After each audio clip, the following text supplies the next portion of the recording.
இந்த ஒரு பதிவில் நம்ம என்ன பார்க்க போகிறோம்னா, ஒரு 2-3 விஷயம் நிறைய பேர் பார்த்தீங்கன்னா மெசேஜ் அனுப்பிச்சிட்டே இருந்தாங்க. இந்த வீடியோவில் சவுண்ட் இருக்குல்ல, உங்களோட ஃபோனில் வால்யூம் இருக்குல்ல, அதை கொஞ்சம் கம்மி பண்ணிக்கங்க. ஏன்னா நான் கொஞ்சம் ஆக்ரோஷமாக ரொம்ப பயங்கரமாக பேச போகிறேன், கத்தி பேச போகிறேன். முன்னாடியே சொல்லிடுறேன். ஏன் தெரியுமா, இனிமேல் இந்த மாதிரி மெசேஜ், இந்த மாதிரி எண்ண ஓட்டங்களும் உங்களுக்கு தோணக்கூடாது. ஸ்ட்ராங்காக அந்த விஷயத்தை நான் மறுத்து பேச போகிறேன். நம்பர் 1 எது தெரியுமா, த்ரிஷா மேம் பார்த்தீங்கன்னா இன்றைக்கி ஊடகத்தை சந்திக்காமல் போயிருக்காங்க. தலைவரோட தனிப்பட்ட வாழ்க்கைக்கு அவர் ஒரு டாட் ஒன்று வச்சுட்டாருன்னா எந்த விதமான பிரச்சனை இல்லையே, ஏன் இந்த மாதிரி இவர் பண்ண மாட்டாரு, ஆமானும் சொல்ல மாட்டாரு, இல்லைன்னு சொல்ல மாட்டார், என்னதான் சொல்ல வராரு அப்படிங்கிற ஒரு கொஸ்டின் இங்கே இருக்குது. த்ரிஷா மேம் அது பதில் சொல்லுவாங்க, நாங்கள் ஃப்ரெண்ட்ஸுங்க அப்படின்னு சொல்லி மீடியாவை சந்தித்து அவங்க பேசிட்டு போயிருந்தாங்கன்னா எந்த பிரச்சனை இல்லையே, இதை ஏன் அவங்க பண்ணலை. இது நம்பர் 1. நம்பர் 2 மிக முக்கியமானது, தலைவர் என்டியில் ஜாயின் பண்ணுறதுக்கு பேச்சுவார்த்தை நடத்திக்கிட்டு இருக்காராம். இன்றைக்கி பார்த்தீங்கன்னா அந்த பொதுச்செயலாளர் மீட்டப்லாம் போட்டிருக்காராம். மீட்டப்லாம் போட்டு எவ்வளோ பேர் கூட்டணிக்கு போகலாம் வேணாம்லாம் ஏதோ கணக்கெலாம் கேட்டிருக்காங்களாம். கூடிய சீக்கிரம் பார்த்தீங்கன்னா 2-3 நாளில் என்டியில் ஜாயின் பண்ணுற மாதிரி அறிவிப்பு வந்துருமா. இதை நம்ம தோழர்களே நிறைய பேர் சொல்கிறாங்க. 3வது மிக முக்கியமான விஷயம், இந்த கரூர் விசாரணை இருக்குது பார்த்தீங்களா, இதை மையப்படுத்தி தாங்க எல்லாமே நடக்குது. இந்த விசாரணையை மையப்படுத்தி நம்ம இப்படி போனோம்னா ஒரு மாதிரி திருப்பு வருமா, இப்படி போனால் ஒரு மாதிரி திருப்பு வருமா, இதுதான் மைய அந்த திறவுகோல்னு சொல்லுவாங்கல்ல, அதுதான் இந்த கோலம். இந்த கோலம் மையப்படுத்தி தான் எல்லாமே நடக்குதான். இப்படி ஒரு மெசேஜை நான் பார்த்தேன். இந்த 3 விஷயத்துக்கு நான் ரொம்ப ஆக்ரோஷமாக ரொம்ப சத்தமாக பதில் சொல்ல போகிறேன். ஏன்னா இந்த சந்தேகம் இனிமே ஒரு தாவேகா தொண்டன் மனசில் கூட வரக்கூடாது. ஒன்றா தெளிவாக நம்ம பார்க்கலாம். உற்சாக வணக்கங்கள், வாங்க பதிவு கூட போகலாம். இப்போ முதல் விஷயம் மக்களே, ஆக்சுவலாக பார்த்தீங்கன்னா இந்த த்ரிஷா மேம் விஷயத்துலேருந்து வருவோம். த்ரிஷா மேம் பார்த்தீங்கன்னா ஊடகத்தை சந்தித்து எதுவுமே பேசாமல் போயிருக்காங்க. இப்போ அவங்க பாட்டு அவங்களோட வேலையை பார்த்துட்டு இருக்காங்க. ஊடகங்கள் போய் அவங்கள்ட்ட மைக்கை நீட்டுறாங்க. ஊடகத்தை சந்திக்க விருப்பம் இல்லை அப்படின்னு சொல்லி அந்த பெண்மணி கடந்து போகிறாங்க. இவங்க என்ன பண்ணுறாங்கன்னா, ஒரு ஊடகம் எப்படி செயல் பண்ணணும்னா, இப்போ நான் உங்கள்கிட்ட மைக்கை நிப்பாட்டுறேன்னா நீங்கள் ஏதாவது மெசேஜ் என்கிட்ட கடத்தினீங்கன்னா அந்த மெசேஜை நான் பொதுமக்கள்கிட்ட கடத்தணும். இதுதான் ஊடகத்தோட வேலை. ஆனால் இந்த ஊடகங்கள் பார்த்தீங்கன்னா அவர் மெசேஜே கடத்தலைங்க அப்படின்னு ஒரு செய்தி போடுறாங்க. அவங்க தான் கடத்தவே இல்லை, எதுவுமே சொல்லலையே, அதையே ஒரு செய்தி போடுறீங்கன்னா எதுவுமே சொல்லலை, அதனால நாங்கள் ஒரு செய்தி போடுவோம், ஏன்னா நாங்கள் அஜெண்டாவில் இருக்கோம் அப்படிங்கிற விஷயத்த சொல்கிறாங்க. இது ஒரு பக்கம் இருக்கா. இந்த பக்கம் திரும்பி பார்த்தீங்கன்னா விஜய் அண்ணாவோட பையன் இருக்கார்ல சஞ்சய், அவர் பேரை மாற்றிட்டாரு, அப்பா ஃபாலோ பண்ணுறதை நிப்பாட்டிட்டாரு, இந்த ஐடியில் ஃபாலோ பண்ணுறாரு, இந்த மாதிரி ட்விட்டரில் பேர் வச்சிருக்காரு, அந்த மாதிரி யூடியூப்பில் பேர் வச்சிருக்காருன்னு சொல்லி அவரை மையப்படுத்தி ஒரு விவாதம் நடந்துகிட்டு இருக்கு.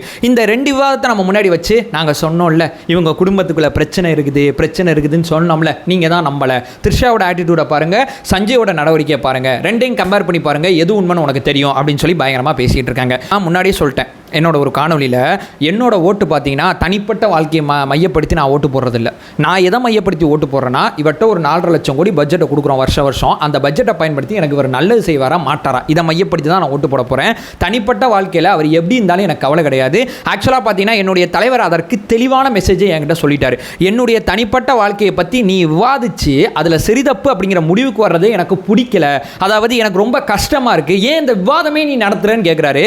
ஆக்சுவலாக இந்த விவாதமே ஏன் நீங்க நடத்துறீங்கிறத அவர் ஏன் கேட்கிறாருன்னா, என்னை நீ நம்புற அல்லது நம்பல, இது 2 மையப்படுத்தி தான் இந்த விவாதமே நடக்கும். நீ இந்த விவாதத்தில் பங்கேற்றாவே ஏதோ ஒரு இன்செக்யூரிட்டி உங்ககிட்ட இருக்குங்கிறத நான் ஃபீல் பண்ணிக்கிறேன்.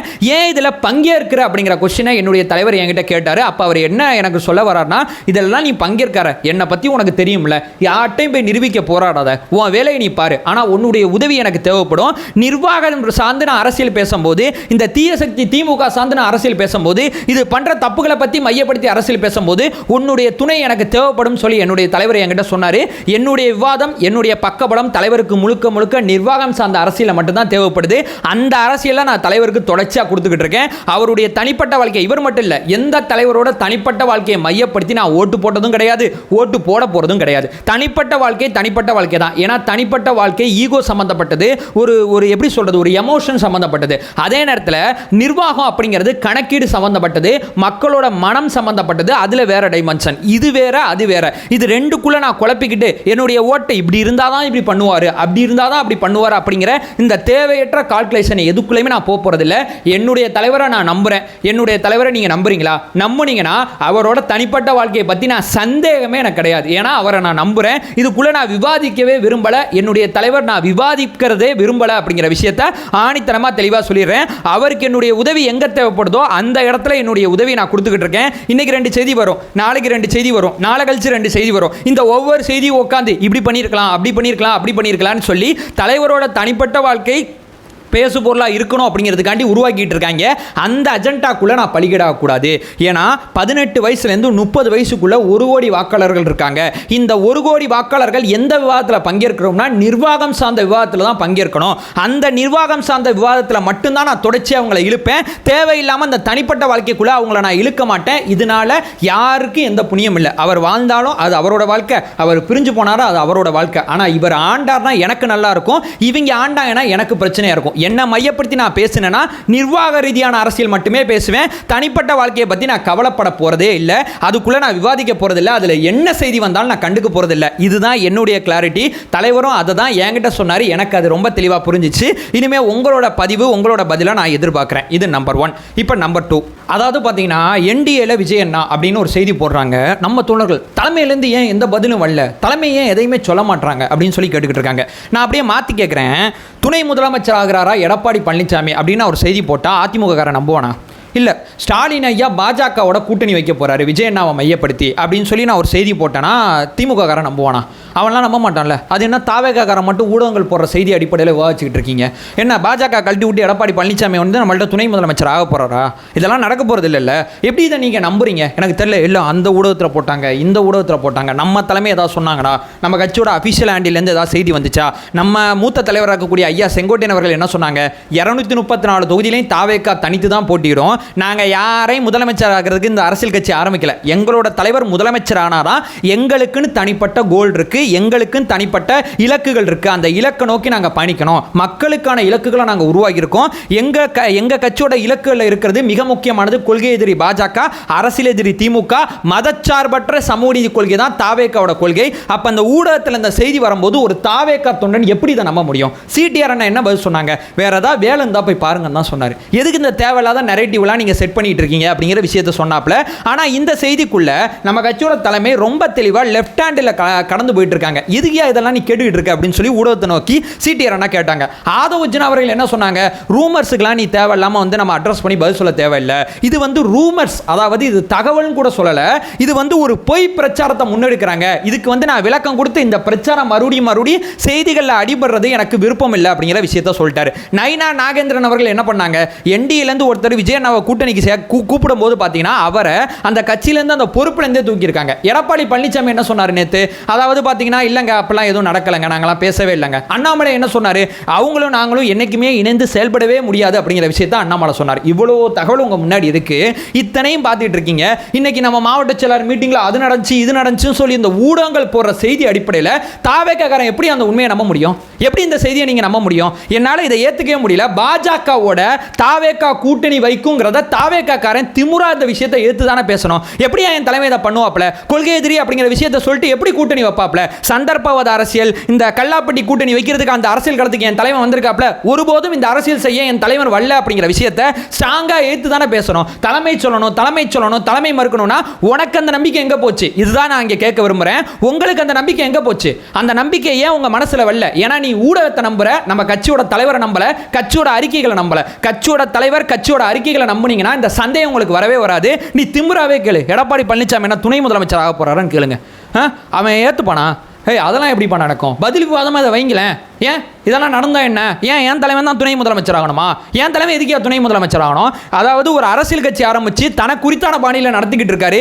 இவ்வளவு இடர்பாடுகள் மத்தியிலே அவர் அரசியல் கட்சி நடத்துறாரு. அப்படி அரசியல் கட்சி அவர் நடத்தும் போது அவர் எதுக்கே துணை முதலமைச்சர் ஆகணும்? அதுக்கு அவர் கட்சியை ஆரம்பிக்காம அவர் வந்து சப்போர்ட் பண்ணிட்டே போயிடலாமே அதிமுகக்கு. ஏன் இந்த வேலையை பார்க்கணும்? ஸோ இதெல்லாம் பண்ணி அவர் ஏன் கடைசி அதை செய்யணும்? ஒருபோதும் அவர் சமரசம் பண்ணிக்க மாட்டாருங்கிறது ஊருக்கே தெரிஞ்ச உண்மை.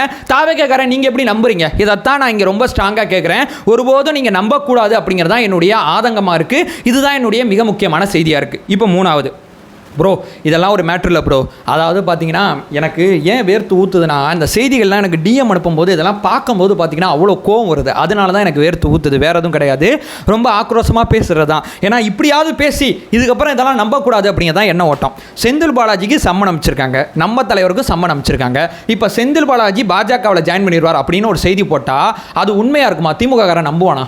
அது என்ன எங்கள் தலைவர் மட்டும் சம்மன் அனுப்பிச்சா அவர் எப்படி நிலைப்பாடை மாற்றுவார்? எதுக்கு முதல்ல எங்கள் தலைவர் நிலைப்பாடு மாற்றணும்? செந்தில் பாலாஜியே நிலைப்பாடு மாற்ற மாட்டான்னா எங்கள் தலைவர் எப்படியா நிலைப்பாடு மாற்றுவார்? என்னையா தப்பு பண்ணோம் நாங்கள்? கட்சி வந்து மிக முக்கியமாக அரசாங்கத்திட்ட அனுமதி கேட்டு ஒரு நிகழ்ச்சி ஏற்பாடு பண்ணாங்க. அந்த நிகழ்ச்சியை அத்தனை பேரும் லைவில் பார்த்தாங்க. லைவில் பார்க்கும்போது அங்கே அசம்பாவிதம் நடந்துச்சு. அந்த அசம்பாவிதத்துக்கு நாங்கள் தான் காரணம்னு சொல்கிறீங்க. அந்த அசம்பாவிதம் அந்த சம்பவத்தில் ஒருத்தர் இல்லைங்க எந்த பிரச்சனையும் இல்லைங்க இவங்க மேலே தான் தப்பு இருக்குன்னு சொல்லி ஒருத்தர் செய்தியாளர் சந்திப்பு கொடுத்தாரு.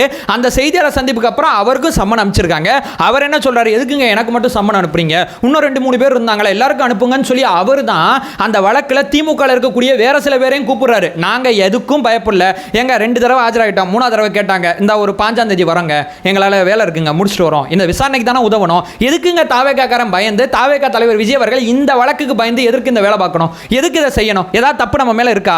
எந்த தப்பு நம்ம மேல இல்ல. அப்புறம் ஏன் நம்ம பயப்படணும்? இதுல நம்மளை எப்படி உங்க முடக்குவாங்க? எப்படி இந்த வேலை பார்ப்பாங்க? சரி அப்படியே அவங்க முடக்குறாங்க வைக்கிறாங்கனாலும் நீதிமன்ற கண்காணிப்பு அடிப்படையில் விசாரணை நடக்குது. குற்றப்பத்திரிகையில் நம்ம பேர் இருந்தாலும் நீதிமன்றத்தில் அது நிரூபிக்கப்பட்டா மட்டும்தான். கெஜ்ரிவால் மேல தப்பு சொன்னாங்க. கெஜ்ரிவால் இன்னைக்கு விடுதலை ஆயிட்டார். ஏன்னா அவர் மேல குற்றம் நிரூபிக்கப்படல. அந்த குற்றம் மிக மோசமான குற்றமா இருந்துச்சு. ஸோ இந்த மாதிரி நம்ம வந்து ஒரு தப்பானவங்க அப்படின்னு சொல்லி இவங்க கிரியேட் பண்ணாலும் ஒரு தாவேக்காரன் எப்படியா நம்ப முடியும்? என் தலைமை என்ன நடந்துச்சு அந்த சினாரியோ கரூர் விஷயத்தில் என்னென்ன விஷயங்கள் போயிட்டு இருந்துச்சு அப்படிங்கிற விஷயத்த அத்தனை பேரும் நீங்கள் நம்பியிருப்பீங்க, அத்தனை பேரும் பார்த்துருப்பீங்க. அவ்வளோ பேர் பார்த்தும் அந்த உண்மையை எப்படி உங்களால் ஏற்றுக்கொள்ள முடியுது? இந்த விசாரணையை மையப்படுத்தி நம்மளை முடக்குவோம் அப்படிங்கிற அந்த விவாதத்தில் எப்படி பங்கேற்க முடியும்? ஒருபோதும் இதெல்லாம் நடக்க போகிறதில்ல. இது ஒவ்வொன்றும் ஒவ்வொரு கேட்டகரி. இதுக்குள்ளே இருந்தால் அந்த சிறுபான்மை மக்கள் மத்தியில் ஒரு அதிருப்தியை ஏற்படுத்துறதுக்காண்டி தான் அந்த நரேட்டிவை செட் பண்ணுறாங்க.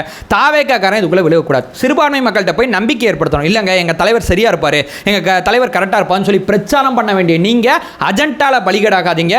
நம்ம தான் பேசுபொருளை உருவாக்கணும். நம்ம பேசுபொருளுக்குள்ள விழுந்துடக்கூடாது அப்படிங்கிறதான் இந்த வீடியோ மூலமாக நான் சொல்ல வரேன். ஸோ என்னுடைய தோற்றம் என்னுடைய வருத்தம் இதெல்லாம் பார்த்து யாரும் கவலைப்பட தேவையில்லை. ஏன்னா சில விஷயங்களை நம்ம இந்த மாதிரி பேசினா மட்டும்தான் அது பெருசாக போய் சேரும். நான் மீண்டும் சொல்கிறேன், நான் இந்த சேனல் நடத்துறது வியூஸுக்காண்டி கிடையாது, கட்சிக்காண்டி. கட்சியை மையப்படுத்தி எந்த அஜெண்டாவும் தயவு செய்து நம்பாதீங்க அப்படிங்கிற விஷயத்தை உங்கள்கிட்ட சிறந்தாழ்ந்து கேட்டுக்கிட்டு இந்த வீடியோ நான் என் பண்ணிக்கிறேன். நம்ம சேனல் ஃபர்தராக ஃபாலோ பண்ணிங்கன்னா பொலிட்டிக்கல் சார்ந்து மிக முக்கியமாக பல்வேறு விதமான விஷயத்தை நம்ம பார்த்துட்ருக்கோம். நம்மளோட ஒரே நோக்கம் அறியாமை அகற்ற வேண்டும், அறியாமை அகற்றப்பட வேண்டும். Thank you so much.